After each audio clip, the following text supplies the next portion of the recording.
brought you by Silver Pumps and Motors.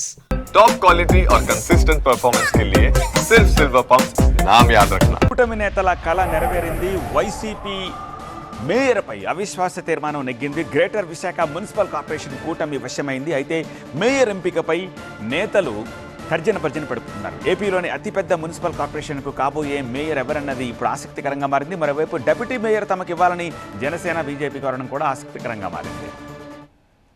సుదీర్ఘ వ్యూహాలు camp రాజకీయాలకు తెరపడింది.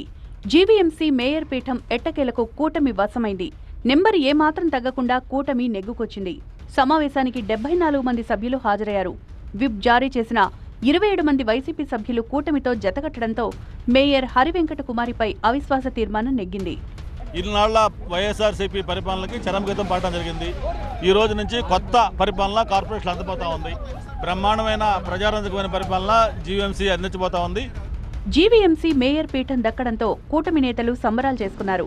మరోవైపు మేయర్గా ఎవరికి అవకాశం కల్పిస్తారు అన్న విషయం సస్పెన్స్ గా మారింది. మేయర్ రేసులో 96వ ward TDP corporator Peela Srinivas పేరు బలంగా వినిపిస్తోంది. ఇటీవల జరిగిన అవిశ్వాస తీర్మాన కార్యకలాపాల్లో కూటమికి చెందిన కార్పొరేటర్ల ఖర్చులను స్వయంగా భరించారు పీలా. అధిష్టానం తనకే అవకాశం ఇస్తుందని ఆయన భావిస్తున్నారు. మరోవైపు హరివెంకట కుమారి యాదవ సామాజిక వర్గానికి చెందిన నేత కావడంతో ఆ సామాజిక వర్గానికి అవకాశం కల్పించాలి అన్న డిమాండ్ వినిపిస్తోంది. దీంతో టీడీపీలోని యాదవ కులం కార్పొరేటర్లు అధిష్టానం దగ్గర లాబియింగ్ మొదలుపెట్టారు. ప్రస్తుత వైఎస్ఆర్సీపీకి చెందిన డిప్యూటీ మేయర్ జియాని శ్రీధర్పై కూడా అవిశ్వాసం ప్రకటిస్తూ ఇచ్చిన నోటీస్పై ఈ నెల 26న ఓటింగ్ జరగనుంది.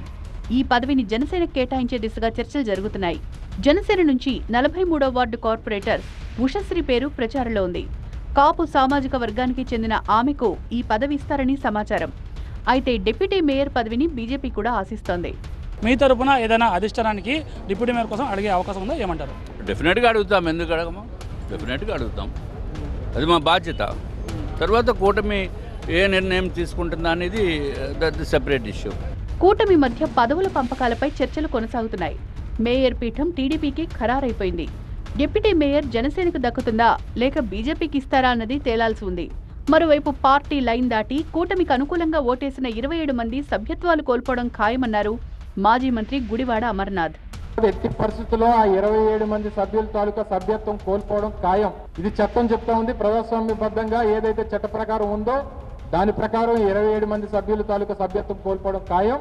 వైసీపీ విప్ ధిక్కరించిన వారిపై వేటు వేయకపోతే న్యాయస్థానాలను ఆశ్రయిస్తామంటున్నారు వైసీపీ నేతలు.